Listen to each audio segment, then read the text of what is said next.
Great. सो यहाँ पर एक हमने न्यूट्रल मतलब न्यूट्रल कंडक्टर लिया है जिसमें हम ये कह सकते हैं पॉजिटिव चार्ज और नेगेटिव चार्ज दोनों क्या रहते हैं, सेम अमाउंट के अंदर रहते हैं। जब आप एक न्यूट्रल कंडक्टर को एक इलेक्ट्रिक फील्ड के अंदर प्लेस करते हैं, मान लीजिए कि सपोज ये हमने ले लिया कुछ इस तरीके से इलेक्ट्रिक फील्ड जा रही है, ये इलेक्ट्रिक फील्ड लाइंस ले ली हमने सपोज। तो जब इलेक्ट्रिक फील्ड लाइंस के अंदर आप जब एक न्यूट्रल कंडक्टर को रखते हैं तो उससे क्या होगा, कुछ ना कुछ तो होगा। यस और नो? यस और no? Yes, Yes, sir. sir. क्या होगा बताइए? When you place a neutral conductor in electric field तो क्या होगा? मान लीजिए मैंने इलेक्ट्रिक फील्ड ले लिया है ई नॉट आई कैप, ठीक है, तो क्या होगा यहां पर, कोई बता सकता है? देखिए, जब भी आप एक न्यूट्रल कंडक्टर को इलेक्ट्रिक फील्ड के अंदर रखेंगे तो डेफिनेटली यहां पर अंदर जो चार्ज होता है बेटा, ठीक है,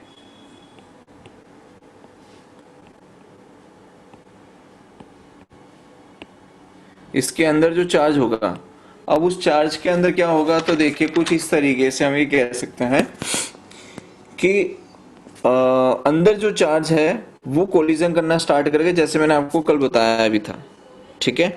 और यहां पर क्या होगा कि जो चार्ज अंदर की तरफ होगा वो चार्ज तब तक ट्रेवल करता रहेगा जब तक कि अंदर के इलेक्ट्रिक फील्ड जीरो ना हो जाए। क्या नहीं हो जाए, अंदर की इलेक्ट्रिक फील्ड जीरो ना हो जाए, तब तक वो जो चार्ज है वो कोलाइड करता रहेगा, मूव करता रहेगा या ट्रैवल करता रहेगा, राइट। इसका मतलब अंदर क्या होगा, इलेक्ट्रिक फील्ड जीरो होने का मतलब क्या होगा कि net electric field inside the sphere जो है वो जीरो हो गई। इसका मतलब ये है कि सबसे पहली चीज तो यहां पर जो आपने इलेक्ट्रिक फील्ड अप्लाई की है कुछ इस तरीके से, ठीक है, तो ये जो इलेक्ट्रिक फील्ड है ये ई नॉट आई कैप है, राइट। तो मान लीजिए कि यहां पर सपोज मैंने एक इलेक्ट्रॉन ले लिया जिसके ऊपर इलेक्ट्रिक फोर्स लग रहा है ई नॉट, लेकिन अब आपको ये भी चीज क्लियर होनी चाहिए कि जब आपने इसको न्यूट्रल कंडक्टर को पुट किया है एक इलेक्ट्रिक फील्ड लाइंस के अंदर, तो यहां पर कुछ इस तरीके से चार्ज क्या हो जाएगा, इंड्यूस हो जाएगा। क्या होगा, चार्ज इंड्यूस होगा। जब चार्ज इंड्यूस होगा तो डेफिनेटली यहां पर इंड्यूस्ड इलेक्ट्रिक फील्ड मिलेगा आपको। क्या मिलेगा, इंड्यूस्ड इलेक्ट्रिक फील्ड। अब ये जो इंड्यूस्ड इलेक्ट्रिक फील्ड मिलेगा वो इलेक्ट्रिक फील्ड आपके ई नॉट की डायरेक्शन से ऑपोजिट है, मतलब इलेक्ट्रिक फील्ड लाइन की जो डायरेक्शन है उससे ऑपोजिट डायरेक्शन में आपको क्या मिल रहा है, इंड्यूस्ड इलेक्ट्रिक फील्ड मिल रहा है। समझ में आ रहा है? इंड्यूस्ड इलेक्ट्रिक फील्ड का मतलब क्या होता है कि इलेक्ट्रिक फील्ड जो है वो पॉजिटिव टू नेगेटिव है। तो आप देखिए स्फीयर के अंदर electric field line positive to negative जो जा रही है, ठीक है, वो इलेक्ट्रिक फील्ड लाइन किसकी वजह से जा रही है, जो चार्ज इस स्फीयर के अंदर इंड्यूस हुआ है। इंडक्शन मेथड आप ऑलरेडी स्टडी कर चुके हैं इनिशियली, जब मैंने आपको electric charge and field the first chapter हमने स्टार्ट किया था उस टाइम पे, ठीक है। इसका मतलब ये हुआ कि इंड्यूस्ड इलेक्ट्रिक फील्ड यहां पर कुछ इस तरीके से एक्ट करेगी, और ये जो मैंने लिया है vector E is equals to E naught I क्या, मतलब आपका जो इलेक्ट्रिक फील्ड है वो ई नॉट।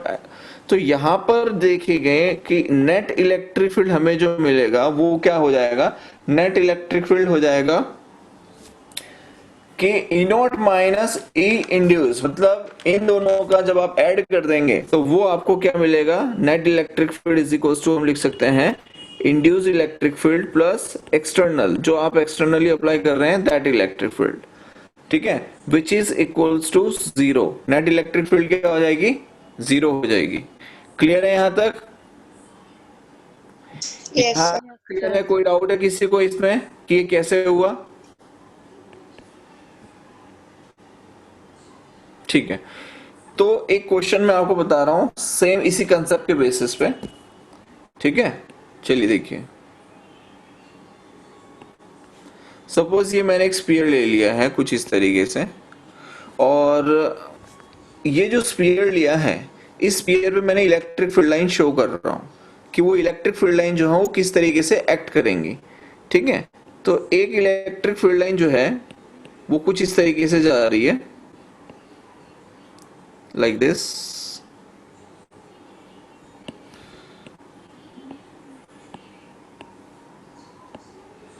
ठीक है, दूसरी इलेक्ट्रिक फील्ड लाइन है, वो कुछ इस तरीके से जा रही है।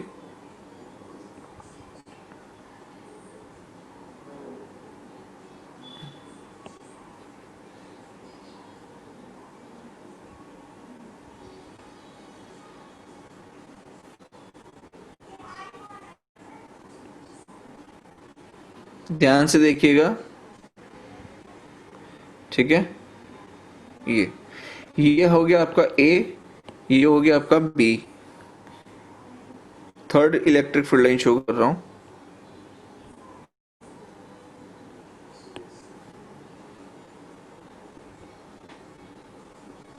ये है C and the last is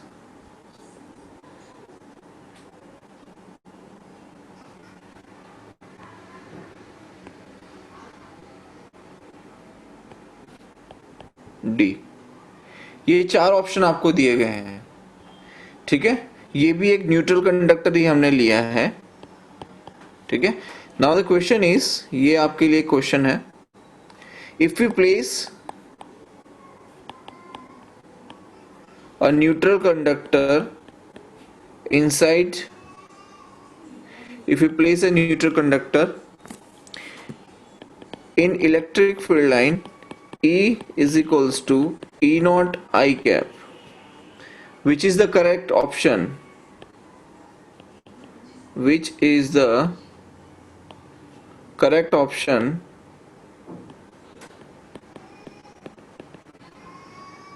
for electric field lines। चलो बताओ क्या आएगा answer? A B C D, which one is the right?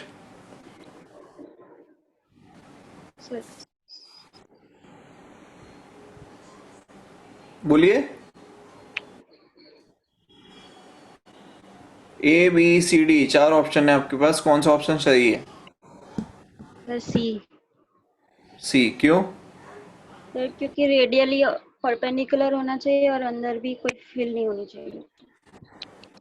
Radially perpendicular होना चाहिए और अंदर कोई फील्ड नहीं होनी चाहिए। Okay, great. Anyone else?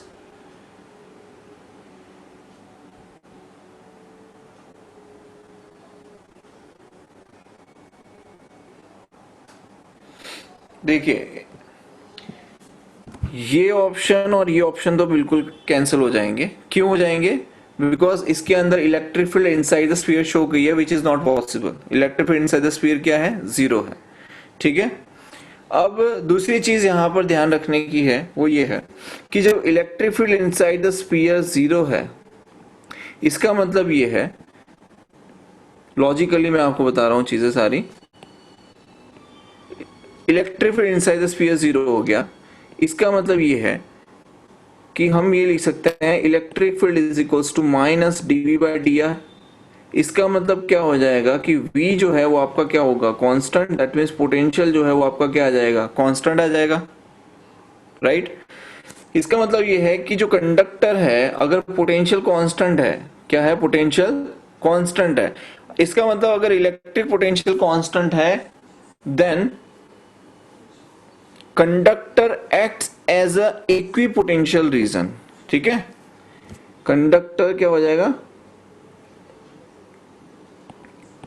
It acts as an equipotential region. और आपको इक्विपोटेंशियल सरफेसेस के बारे में पता ही होगा कि electric field line terminate and originate perpendicular to the surface. ये किसकी प्रॉपर्टी है? इक्विपोटेंशियल सरफेसेस की प्रॉपर्टी है। याद है आप सभी को? Electric field lines terminate and originate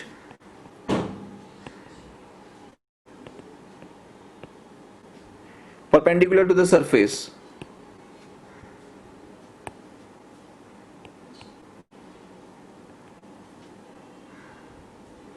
याद है ना? ये प्रॉपर्टी है इलेक्ट्रिक फील्ड लाइन की, ठीक है।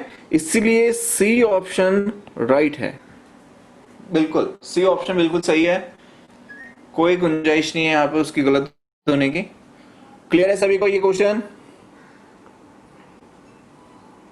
Anyone has any doubt? ये क्वेश्चन बेटा जेई 2002 में पूछा गया था, ठीक है? ये जो क्वेश्चन है वो जेई 2002 में स्क्रीनिंग में पूछा गया था, आईआईटी स्क्रीनिंग का जो एग्जाम होता था उसके अंदर। Okay, so now let's move ahead.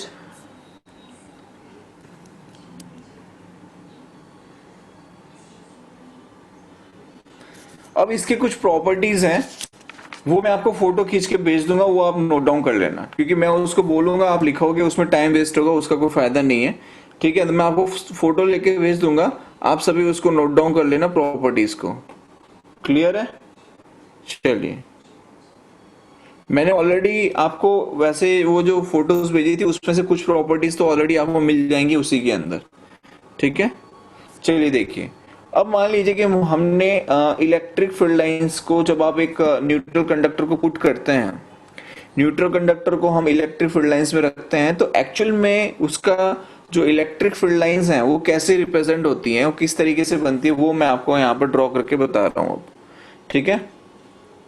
तो देखिए, कुछ इस तरीके से यहाँ पर चार्ज इंड्यूस होता है, लाइक दिस।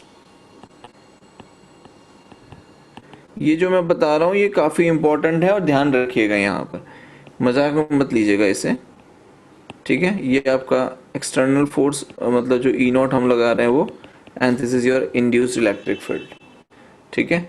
और इस पे जो फील्ड लाइंस एक्ट करेंगी वो कुछ इस तरीके से एक्ट करती हैं,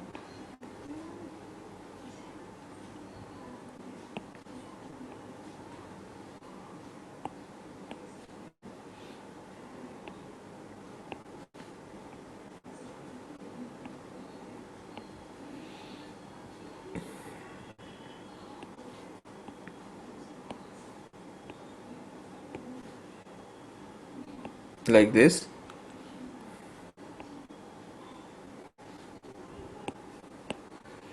ठीक है? कुछ इस तरीके से हमें क्या होगी, फील्ड लाइंस मिलेंगी। ये लास्ट वाला थोड़ा गलत हो गया,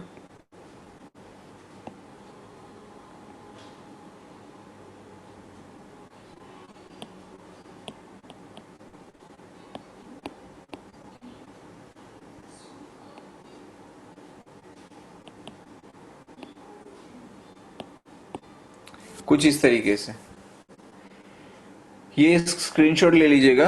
when you place a neutral conductor in the electric field, तो इलेक्ट्रिक फील्ड लाइन का जो बिहेवियर है वो कुछ इस तरीके का आपको देखने को मिलेगा, ठीक है?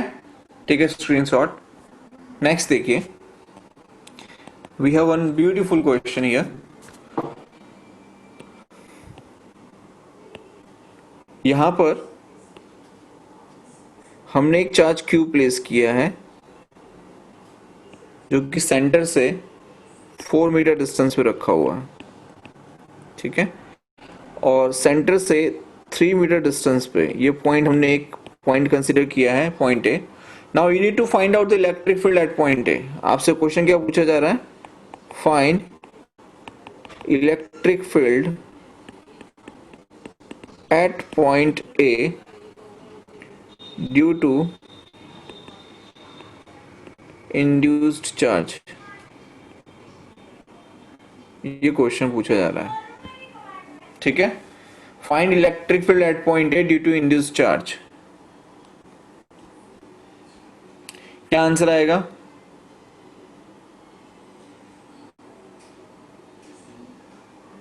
Find electric field at point A due to induced charge, क्या आएगा बताइए?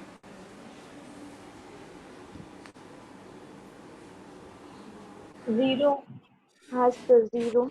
क्योंकि inside conductor electric field ऐसे है. हम्म, Zero. Inside के लिए सर zero आएगा. जीरो आएगा। Sir KQ/16। KQ/16, ठीक है? और कोई?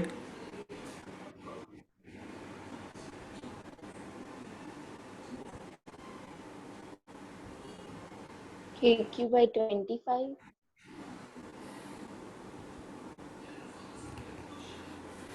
और कोई?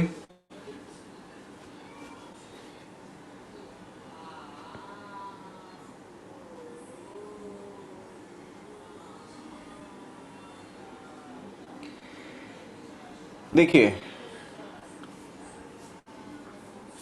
इंड्यूस्ड इलेक्ट्रिक फील्ड का मतलब क्या हो गया? देखिए, ई नेट अगर हम फाइंड करते हैं तो क्या लिखते हैं? Electric field external plus electric field induced is equals to zero, यही लिखते हैं। इसका मतलब यह है कि एक्सटर्नल जो है वो आपका क्या हो जाता है? E Q. तो आपसे पूछा क्या जा रहा है? इंड्यूस आपको फाइंड करना है। इसका मतलब इंड्यूस किसके इक्विवेलेंट होना चाहिए? माइनस ऑफ ई एक्सटर्नल, और माइनस ऑफ ई एक्सटर्नल का मतलब है माइनस ऑफ क्यू चार्ज की वजह से जो इलेक्ट्रिक फील्ड प्रोड्यूस होगी वो, और उसका क्या? नेगेटिव। तो आप एक चीज समझिए कि यहां पर ये जो क्यू चार्ज है इसकी वजह से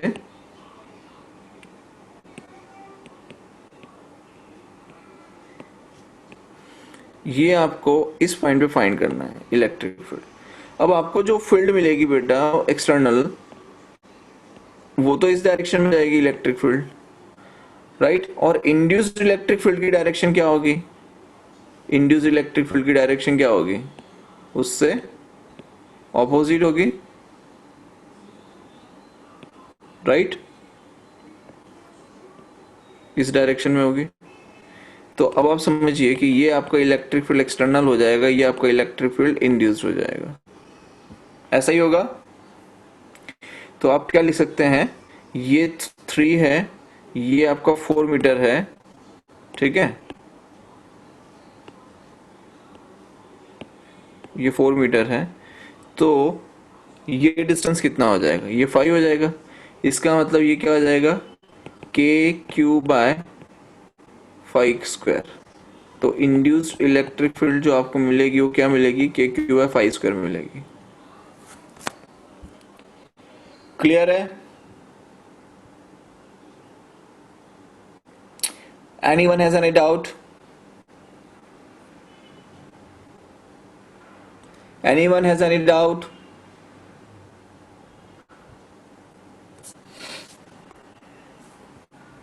नेक्स्ट देखिए,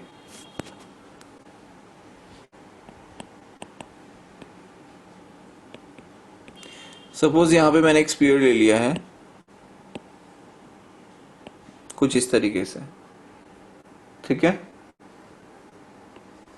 एंड ये पॉइंट ले लिया ए, ये उसका सेंटर ले लिया, और यहां से डी डिस्टेंस पे मैंने क्यू चार्ज प्लेस किया हुआ है। Now the question is the find the potential at point ए। ये आर डिस्टेंस है। फाइंड पोटेंशियल एट पॉइंट ए, मतलब कि ये फाइंड करना है आपको। क्या आएगा बताइए? Find the potential at point A.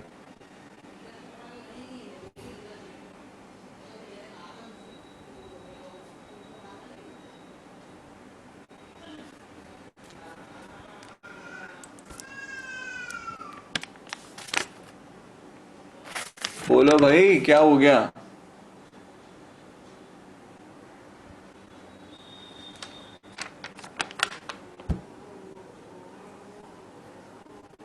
Class बंद कर दूं क्या?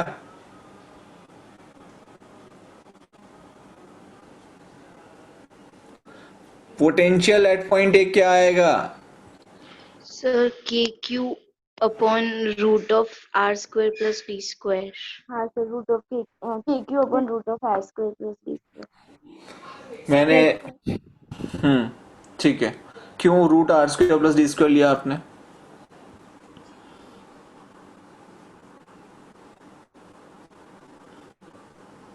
In potential due to induce नहीं पूछा सर?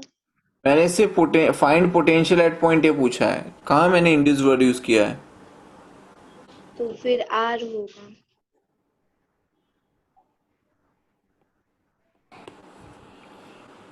पोटेंशियल एट पॉइंट ए के लिए आप लिखेंगे के क्यू बाय कैपिटल आर, क्योंकि आपको पता है कि जितना पोटेंशियल सेंटर पे होता है उतना ही पोटेंशियल उसकी सरफेस पे होगा, because it's a conductor, because it's equipotential region. क्या है ये?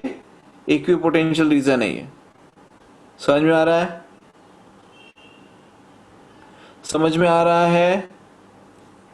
Yes, sir. Yes sir. क्योंकि हमें ये पता है कि जितना पोटेंशियल सेंटर पे होगा उतना ही पोटेंशियल पॉइंट ए पे होगा, और पोटेंशियल क्या रहता है? कांस्टेंट रहता है स्फीयर के लिए। अगर मान लीजिए आपसे पूछा जाए कि find a potential at point A due to induced charge, induced potential अगर आपसे पूछा जाए तो क्या लिखोगे?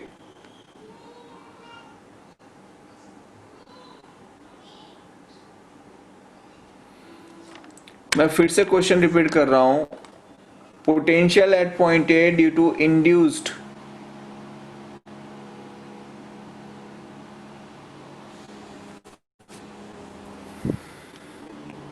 मेरा क्वेश्चन ये है, potential at point A due to induced charge, बताइए।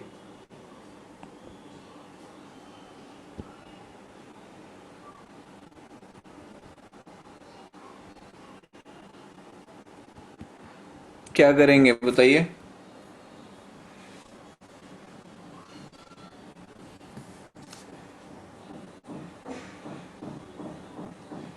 अरे बताओ ना क्या करोगे?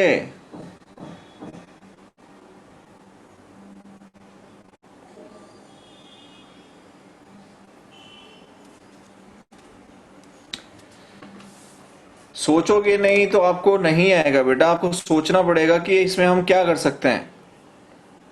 समझ में आ रहा है?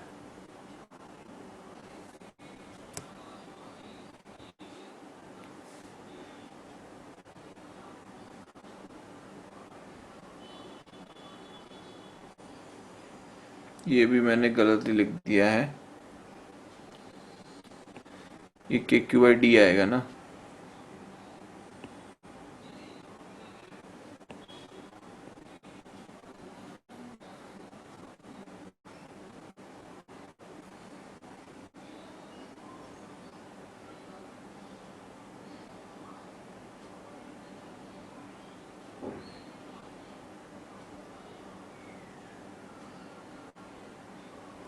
Nobody wants to answer?